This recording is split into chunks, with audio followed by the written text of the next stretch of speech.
everyone, and welcome. So, I am going to try to get some stuff done on some of the cars today.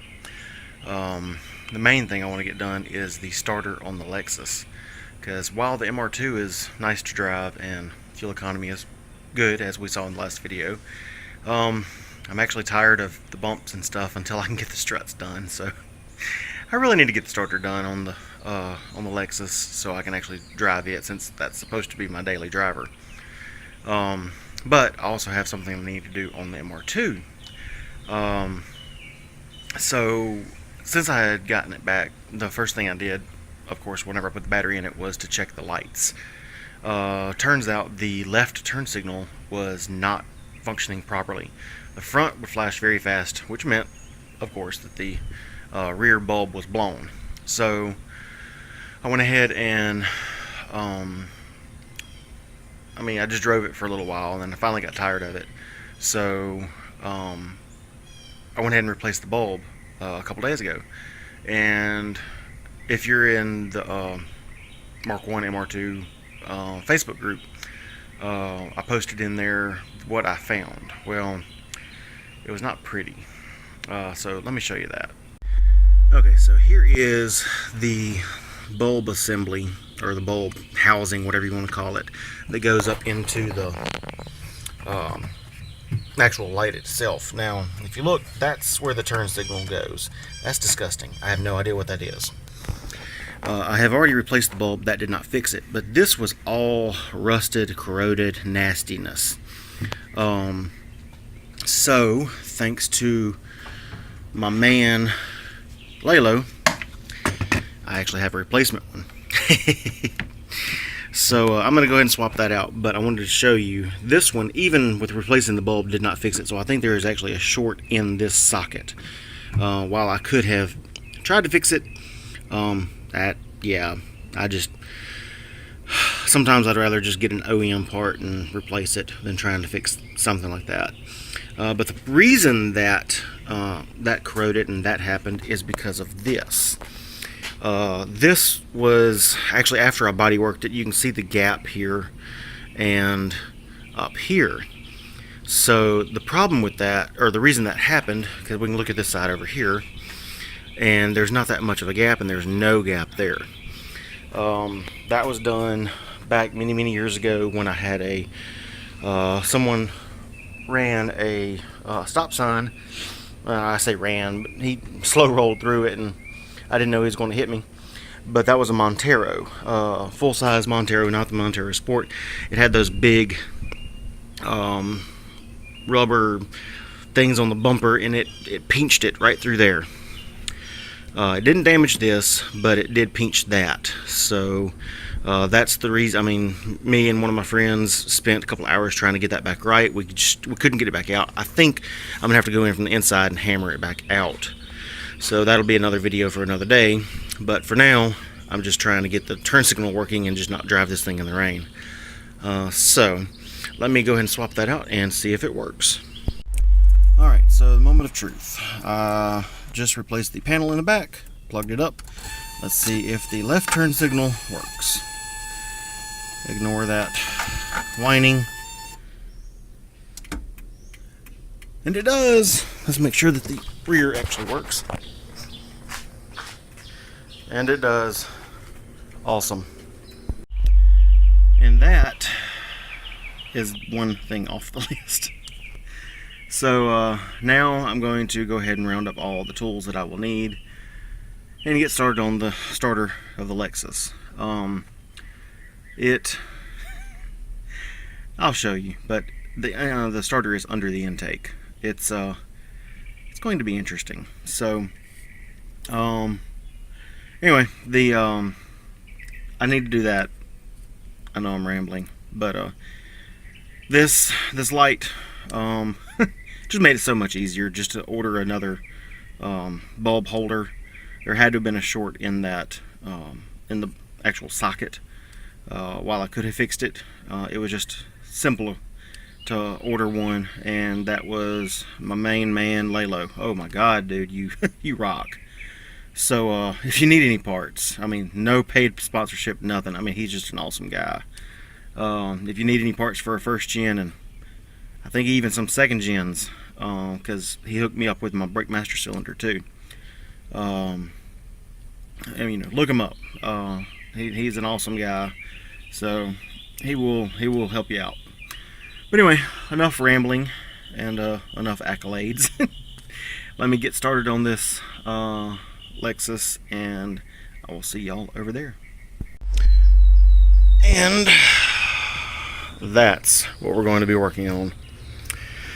The starter is under that, so all that's got to come off.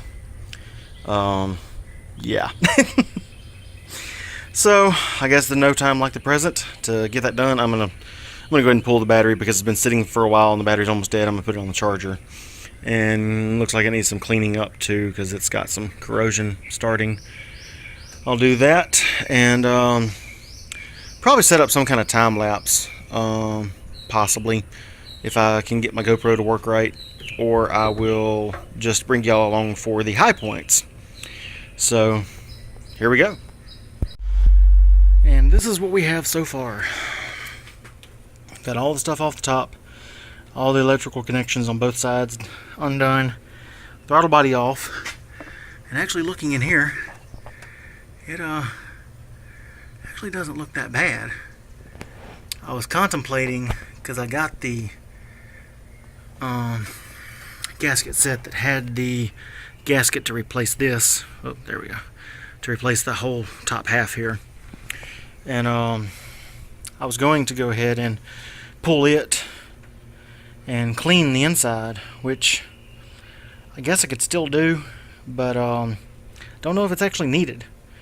So now I've got to go ahead and get the, I guess I can go ahead and just pull the intake, because if I decide to do this part, I can always do it with it off. But it's going to be about 5 bolts on either side. And then I did have to undo each of the fuel rails from the crossover with those, because for some odd reason this one did not want to come undone.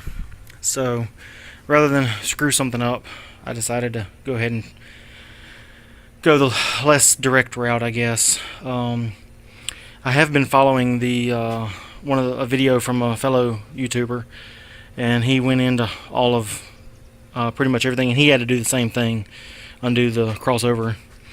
So I'm not alone, at least on that. But yeah, I was actually following his video, and I'll link that down in the description below if anybody wants to actually see a step-by-step. But anyway, so let me keep going and get this intake off.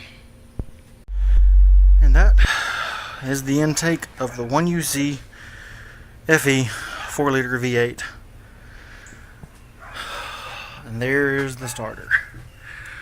So now I'm going to go ahead and go get my shop vac and vacuum up all this garbage, because I don't want any of that down in the cylinders. And then I will go ahead and probably put some painter's tape or something over the intake holes so that nothing gets down in there, because I still have to pull this coolant crossover off, and there is probably still coolant in it, even though I've drained. There's always some still left, so I got to do that so that I can get to the bolts behind there. So yay. And that starter actually looks like it's been there for quite a while, so we'll see if it's still OEM or if it's been replaced before. But looking at everything else on this car, it looks all original, so I think it's lasted a very, very long time. So let me go ahead and get my vacuum and clean all this up. Okay, good news, starter is out. Bad news, starter has been replaced before. So my initial thought that this starter had lasted 200,000 miles is false. But, oh well, it'll be okay. This actually wasn't really that bad. Just disassembling half the engine and, you know, having to get a couple cuts and scrapes, but it's okay. So while I have everything out, I am going to go ahead and replace the knock sensors. Let's see if I can get a shot of those, since they're down here anyways. Since I did the ones on my wife's van, and I don't really want to have to pull this intake back off, unless I just absolutely have to. So I'm going to take this and go swap it out. I'm going to go ahead and get all the gaskets and stuff that I need.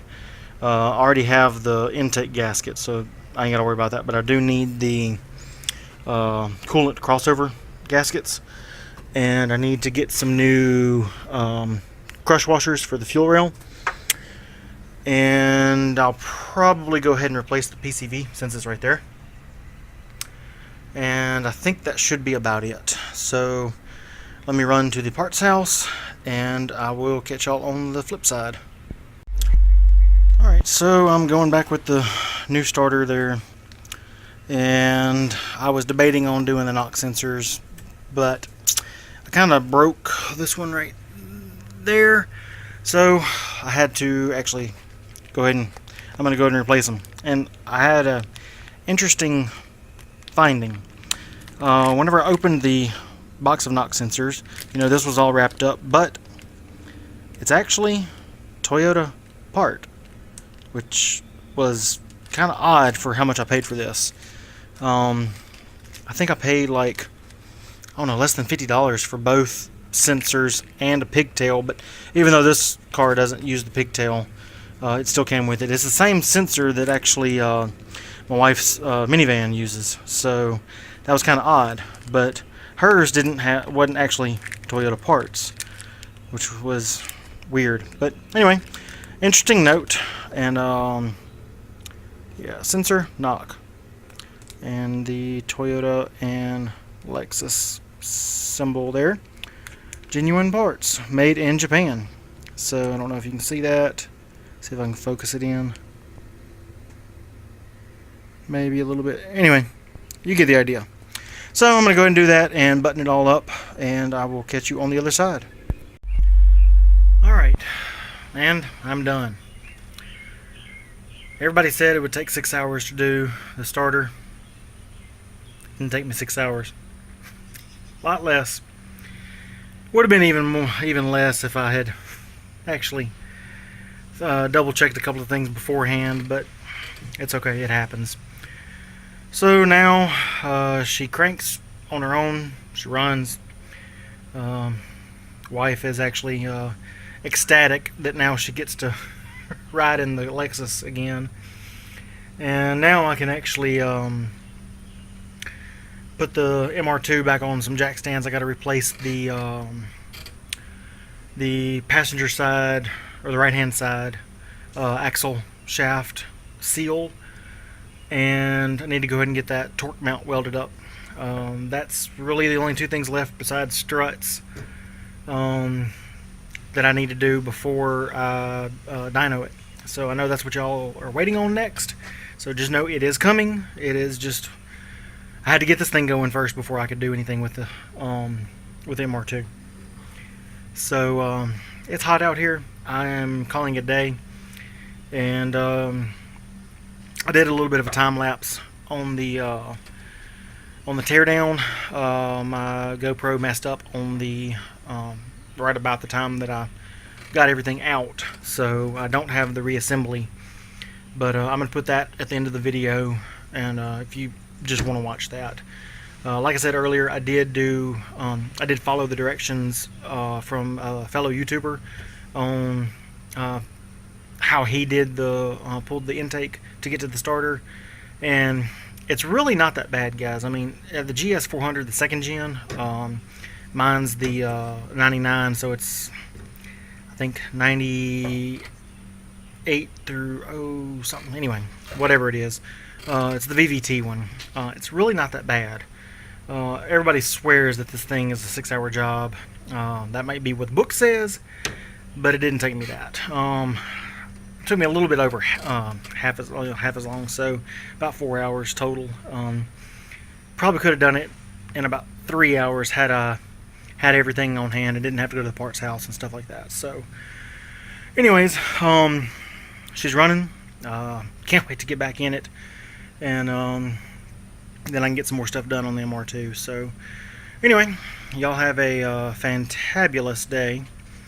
And if you have any questions or comments, hit me up in the comment section below. If you like this video, then give it a big old thumbs up, big old semi-greasy thumbs up.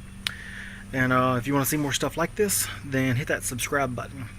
And if you want to be notified as soon as I upload a video, then click that bell out next to it once you click subscribe.